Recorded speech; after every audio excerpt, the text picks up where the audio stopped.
วัดแทกเฮือนวัดแทกชานเนาะพี่น้องเนาะพอดีได้จังหวะพี่น้องเลยเนาะได้จังหวะบอนิวสิเอาสร้างไปส่งอยู่ทางพารานเนาะพี่น้องเนาะเพราะว่าทางลุงอาจเพิ่นขอติดรถติดล่างบอนิวมาแล้วพี่น้องเนาะบอนิวกับไปส่งเพิ่นฮอดจุดหมายปลายทางอย่างปลอดสายได้กินอยู่บ่โอ้พี่น้องเอ้ยใส่น้ำคือบ่ฮดมันอันนี้พดตัวแรง เอ้ามันแห้งเลยได้นี่ไปเอามาฮดไปบนทวีพี่น้องเอ้ยแตกได้ขึ้นจบเจือพี่น้องเอ้ยพูได้หมกแดงจะมาคืนมันแต้งก็ขึ้นบ่โอ้พี่น้องเอ้ยนี่ดิเปิดบ่อพี่น้องเอ้ยมันแดดแห้งเด้น้ำมันเลยแห้งไวสิได้กินเชยพี่น้องบ่โหใช่มันกว่ายิงเขาไม่ทราบยังไม่ได้ลูกหาแต่ล่มมันบ่นี่ทราบยังไม่ได้ลูกได้ความเพียรมาโดยหลังกะซีพอแล้วเลยน้ำบ่อยาวกับมีน้ำบ่ยาวมีเท่าไรบ่ยาว6 ล้านเหรอ6 ล้านโอ้6 ล้านพี่น้องเอ้ยค่าสร้าง12 ล้านเนาะยังเหลืออีก6 ล้านพี่น้องเอ้ยจังสิพอค่าสร้างเนาะยังเหลืออีกเงินจำนวน6 ล้านกีบพี่น้องเอ้ยจังสิพอค่าสร้างพี่น้องเอ้ยเนาะค่าสร้าง12 ล้านบ่ยาวมีแล้ว6 ล้านเนาะพี่น้องเนาะยังขาดอยู่6 ล้านพี่น้องเอ้ยค่าสร้างเห็นหลังคาพี่น้องเอ้ย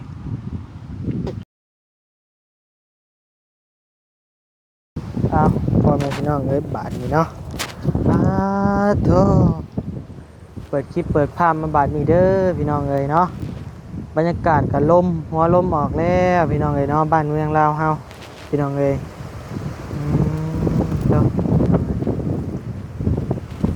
ลมแห้งๆพี่น้องเอ้ยเนาะจะเชื่อได้พี่น้องเอ้ยหักเย็นดีอยู่พี่น้องเอ้ยเนาะมันกำลังสิเข้าฤดูหนาวเนาะพี่น้องเนาะเปิดคลิปเปิดภาพมาบานนี้ก็อยู่ทางเฮือนอยู่เฮือนอยู่ซานน้องบุญทวีสายผ้าเด้อพี่น้องเด้อเนาะหลังจากบ่นิวเอาสร้างมาวัดแทกเฮือนวัดแทกซานเนาะพี่น้องเนาะพอดีได้จังหวะพี่น้องเลยเนาะได้จังหวะบ่นิวสิเอาสร้างไปส่งอยู่ทางพารานเนาะพี่น้องเนาะเพราะว่าทางลุงอาจเพิ่นขอติดรถติดล่างบ่นิวมาแล้วพี่น้องเนาะบ่นิวกับไปส่งเพิ่นฮอดจุดหมายปลายทางอย่างปลอดภัยนะพี่น้องเนาะค่ะกลับมาบัดนี้ก็สิเข้ามาเยี่ยมมายามน้องบุญทวีชายผ้าคือเก่าคือเดิมนะพี่น้องเนาะมาแล้วก็โอ้พี่น้องเอ้ยมาพ่อกับบ่าวจันเมื่อกี้นี่พี่น้องเอ้ยพอดีทางบ่าวจันก็พาครอบครัวไปวัดไปว่าบ่นะพี่น้องเนาะหรือว่าจังใด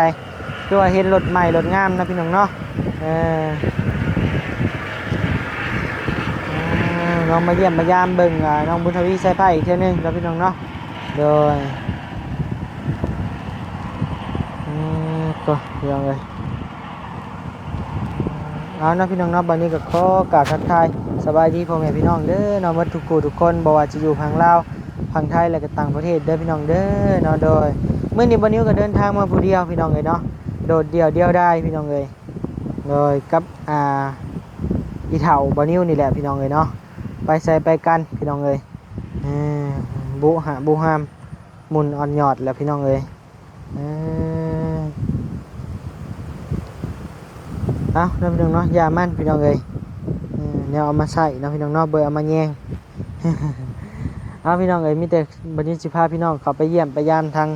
น้องบุญทวีสายผ้าเลยเด้อพี่น้องเอ้ยโดยนี่แหละพี่น้องเอ้ยรถก็ได้ไปหาแม่ลุงอ่อนมาพี่น้องเอ้ยเนาะหมุนอีกแล้ว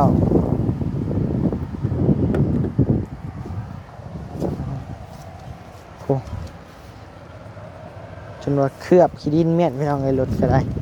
โพดโผพี่น้องไอ้บุเข้ามาเนาะ เขามาจอดอยู่ในโฮมพี่น้องไอ้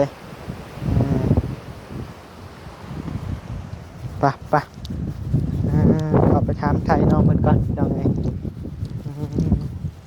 กินนี่บ่จันมาเยี่ยมน้องเพิ่นนะพี่น้องเนาะแต่มาพี่น้องไอ้กินนี่ไม่บกเข่าพี่น้องไอ้ไม้ตัดเนาะใส่อยู่ใส่หมดละ โตเซฟ้าเอ้ยพากันเห็นยังโตพี่น้อง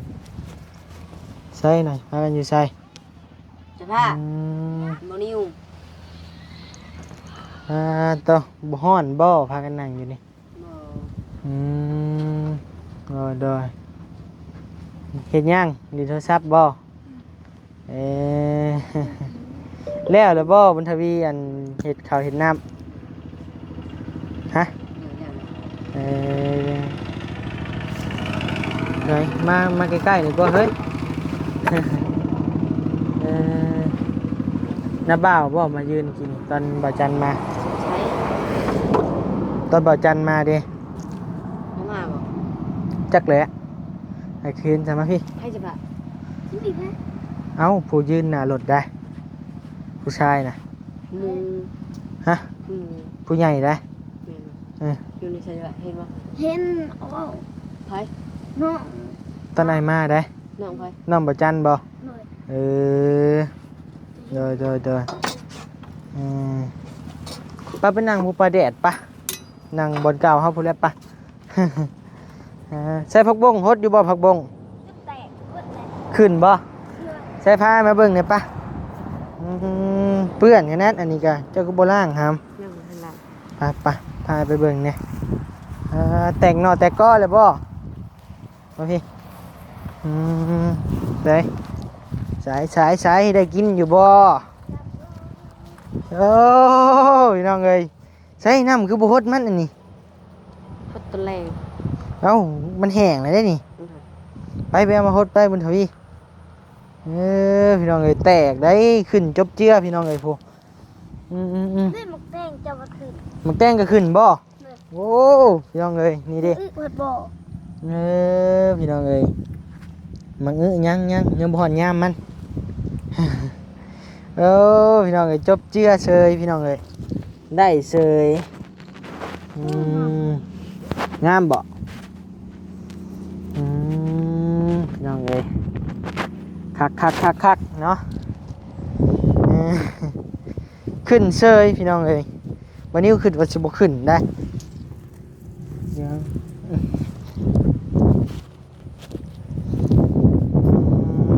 พี่น้องเอ้ยวันนี้ปลูกบ่ถือวิธีพี่น้องเอ้ยขึ้นว่าสิบ่ขึ้นเนาะ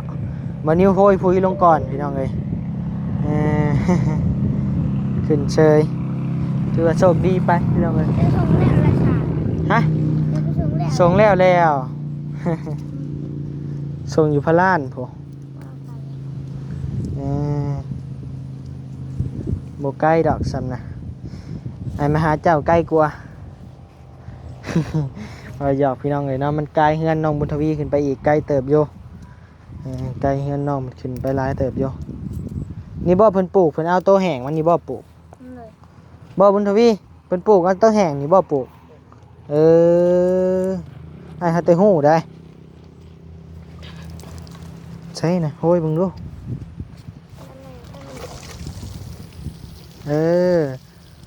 มันแดดแห้งเด้น้ำมันเลยแห้งไวสิได้กินเฉยพี่น้องบ่โหใช่มันกว่าน่ะงานผักบงเจ้า ให้มันแตกขึ้นเลย มันก็งามผักบงเจ้าเลยไก่บ่กินเนาะผักบงเนาะแปลกลีไก่บ้านอันนี้ แป้งเจอข้างนอกมันก็ขึ้น โดย มาจันละเมื่อ คือเหมือนจะรุ่นนะ เมื่อแล้ว ตอนเราเคยถ่ายอยู่กินเราไปตอนเรามาทางเบงเราก็อยู่ทางเบง โอ้ เราไปแบบมาสุก โดย เหมือนโขง โดยบรียังบ่มาบรีป้าครับไปหานางบนหอมพรมหูป่ะไปหานางลิ้นนางลมกันพี่น้องเลยจังน้อยกันมีช่างมาเห็ดเฮือนเห็ดชานมีหมู่แล้วบาดนี้พี่น้องเลยน้องสายฟ้าเนาะโดยข่าวใกล้สุกมือได้เกี่ยวหำซ้ำนี้บ่พอเกี่ยวบ่ซ้ำนี้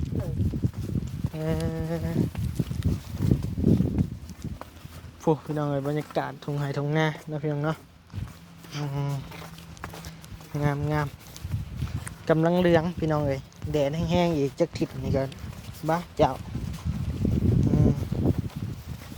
ได้เกี่ยวแล้วนี่ เกี่ยวเขาไว้แล้วเขาดีเลยเข้ามาเข้าเมืองเขาดีจะมา โอ้โดยเกี่ยวข้าวแต่แล้วบ่เกี่ยวข้าวนะบ่าวแล้วแหละขึ้นไปนั่งเทิงผู้ไว้ เขามันคือหลบลายใช่ปะ ลายได้ว่าฝนตกว่า ว้าเย็นขนาดที่เราไปเป็นตะนอนขนาดเนาะ ลม บุตรวีใส่ผ้าพี่น้องเอ้ยเนาะ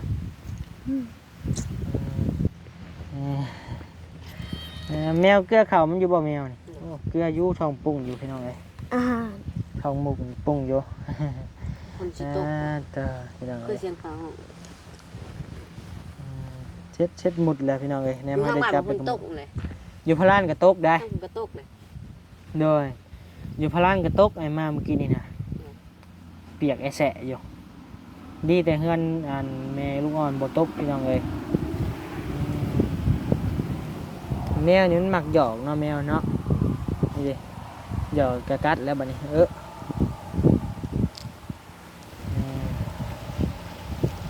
มีไผเนี่ยมาหามื้อนี่ มาแทน บ่แซนก็มาบ่แซนแล้วก็ไผอีกบัดนี้ ตลอดจันทร์พระเจ้า โดย แล้วนี่ว่าเขามาต้องเถื่อนแหละ ช่องเถื่อแล้วไอ้เขามาแต่เศร้าผู้เทอนึงหนาวบ่ พระเจ้าเขาไม่ได้อยู่เพื่อน ไปเกี่ยวเขาบ่ เลย ได้ยินน้องสายฟ้าว่าอยู่ว่าไปเกี่ยวเขาว่าซั่นพากันหนาวบ่นี่ หมอ ยันว่าหนาว ห้องเสีย มี เนี่ย เสื้อแขนยาวนั่นนี่อยู่บ่มีอยู่บ่ นี่ เสื้อหนาๆแน่ได้ มันสอนยามหนาวแหละต้องหาเสื้อแขนยาวใส่จบเจือน้องเอ้ยแมวกับหมาหยอกกันพี่น้องเอ้ยเคยเห็นอยู่ แมวกับหมาถือกัน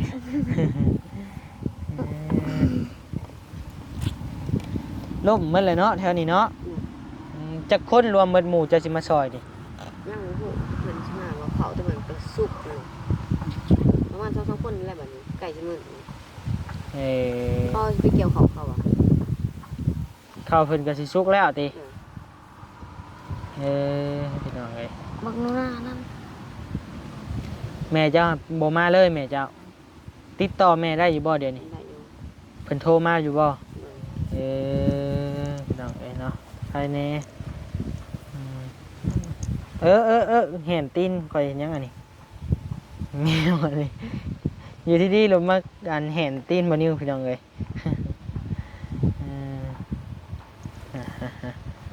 หยอกนี่ก็บ่ได้ ดอกหยอกคือ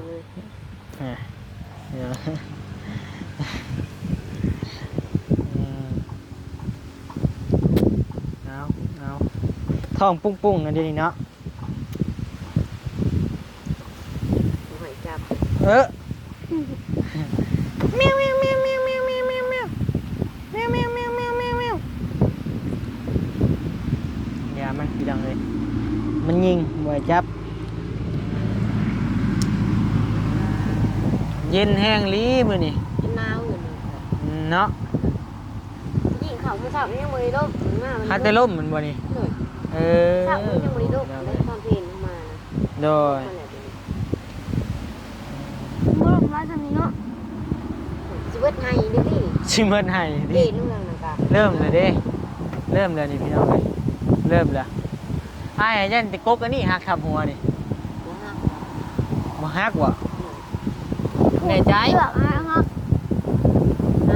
เสือกมันหักเอาหักเอาเสือก พวกเสื้อมันอ่อนปะ เหนียว ฮะ มันไม่ เหนียวมันคือฮักษะ มันแม่นสิ อืม ดังหัก พายุมาก นั่นบ่แซนมาจากคนบ่แซน มากับครอบครัวเพิ่นนะ โอ้เพิ่นมากับครอบครัว เลย พากันไปลิ้นบ่ เพิ่นมาวัดมหาศพ โอ้โดยพี่น้องเอ้ย เรื่องงบสร้างพ่อแล้วบ่ ตอนนี้ว่ายัง ยังบ่พอทราบ เลย บ่พอเท่าใดน่ะ ยังบ่ฮู้ หักไม้นี่พอแล้วบ่เงินน่ะ เลย ลังกะซีพอแล้ว เลย เออ น้ำบ่ยาวก็มี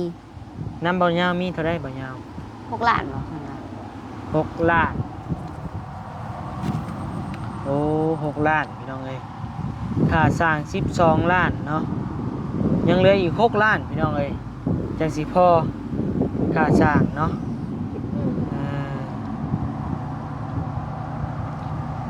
เอาพี่น้องเอ้ยเนาะเฮ็ดจังได๋กะยังเหลืออีกเงินจำนวน6 ล้านกีบพี่น้องเอ้ยจังสิพอค่าสร้างพี่น้องเอ้ยเนาะค่าสร้าง12 ล้านบ่ยาวมีแล้ว6 ล้านเนาะพี่น้องเนาะยังขาดอยู่6 ล้านพี่น้องเอ้ยค่าสร้างเฮ็ดหลังคาพี่น้องเอ้ยไม้กับแผ่นเชล่านี่พอแล้วแผ่นสังกะสีนี่พอแล้วเรียบร้อยพี่น้องเอ้ยยังเหลือแต่เงินค่าสร้างอย่างเดียวเลยพี่น้องเอ้ยกับเรื่องก่อนี่ว่าตำลังพี่น้องเอ้ยเนาะเอาเรื่องหลังคามันแล้วก่อนเอาทีละขั้นทีละตอนนะพี่น้องเนาะค่ำบ่นิวจุมื้อ ก็ไอ้ก็ยังบ่ฮู้ เลย ไปพากัน2ไอ้น้องนี่พากันไปเกี่ยวข้าวมาเอาเงินเฮ็ดค่าสร้างนี่ เลย ไป เกี่ยวซะบัด เกี่ยวอยู่นี่เด้นี่ เขายังบ่สุก พี่น้องเอ้ยไปหับจ้างเนาะหับจ้างมาค่าสร้างพี่น้องเอ้ยไปเอาอันใส่ผ้าไปขายก็ได้ปะพอสิได้เงินค่าสร้างปะ บัวป่าพี่น้องเอ้ย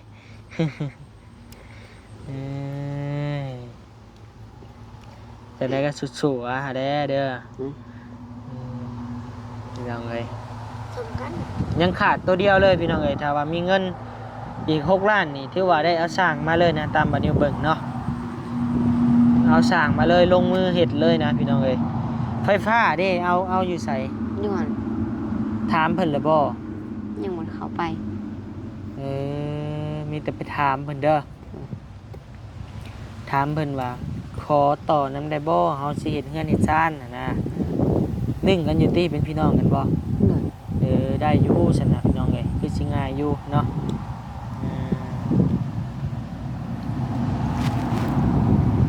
อาจจะง่ายอยู่พี่น้องเอ้ยเพราะว่าเรื่องกันเป็นพี่น้องกันพี่น้องเอ้ยเนาะอ้าวแมวตัวนี้บายดิดบายหน่อยไม่ได้นะเรานี่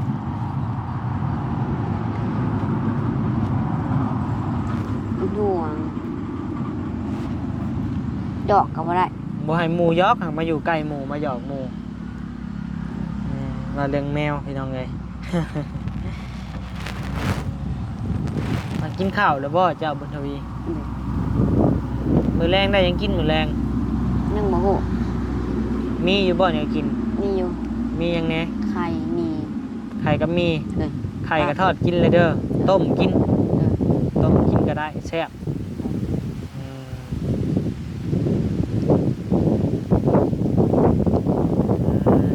เย็นเป็นตะนอนลีพี่น้องเอ้ยนี่มีเปผูกเด้เนาะพี่สิครับ เว้ยเลือด ฮะ เว้ยเลือด อยู่ชายงานชายเปยังไงน่ะเด้นี่เปไพ่น่ะจะเชิญ ขึ้นนอนก็ขึ้นได้ ได้บ่ ได้ อย่าขึ้นได้ขาดตกปุได้ เข่าก็เริ่มแล้วพี่น้องเลยเนาะชุกแล้วนี่ชุกแล้วพี่น้องเลยเป็นเม็ดเลยชุกแล้วเนาะพี่น้องเลยเนาะบัดนี้บัดนี้ก็สีได้ลำลาพาจากเขาได้เนาะพี่น้องเลยบาดนี้เข่าเป็นเม็ดได้ครับ เลย เม็ดแข็งล่ะ เริ่มสิสุกแล้วบัดนี้ ชุกล่ะ สุกแล้วบ่ อีกประมาณกิดหนึ่ง ได้เกี่ยว เกี่ยวเลยแดดแห้งๆแห้งเกี่ยวไว้ เลย แนมพลตกเลยเข้ามาไอ้อีกแล้วล่มตะพื้เลยเพราะว่าเข่ามันลายเด้ เลย มันนักมันเริ่มล้มเริ่มหักเลยแข็งแล้วพี่น้องหอมๆได้ไอ้คอมากินเลยเด้อเกี่ยวแล้ว เลย เอาจักหาสอบนี่ เลย ได้บ่ เลย ว่าหยอกเด้อพี่น้องเอ้ยคือสิแซ่บนะตามบัดนิวเบิ่งนี่ เข่าเอ็ด หอมๆบัดนิวกินเบิ่งกินนี่หอม เอาเก็บไปด้วยนี่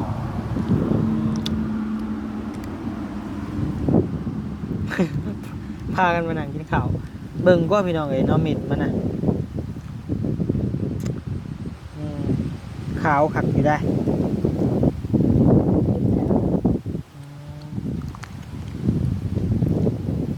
มันส่งหอดที่เขาเลยบ่ อืม ครับ ทรงหมูป่ะ เลย เอานะพี่น้องเนาะบัดนี้ก็สิได้จบคลิปเพียงจะมีเด้อพี่น้องเอ้ยบ่มีหยังมานั่งโอ้นั่งลมกันพี่น้องเอ้ยเนาะมาเยี่ยมมายามน้องเพิ่นมีอยู่บ่เงินติดทงมีอยู่บ่มีเท่าใด 50 มี50เจ้าได้มีอยู่บ่ มี มี เลย 50ไผเอาให้ บ่าวแซน บ่แซนเอาให้เมื่อกี้นี่บ่ เลย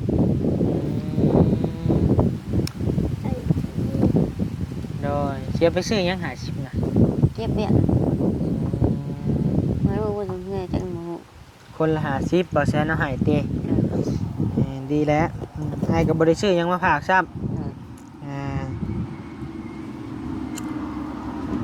เมื่อไงสิเอาให้เมียนไปซื้อมีเด้อ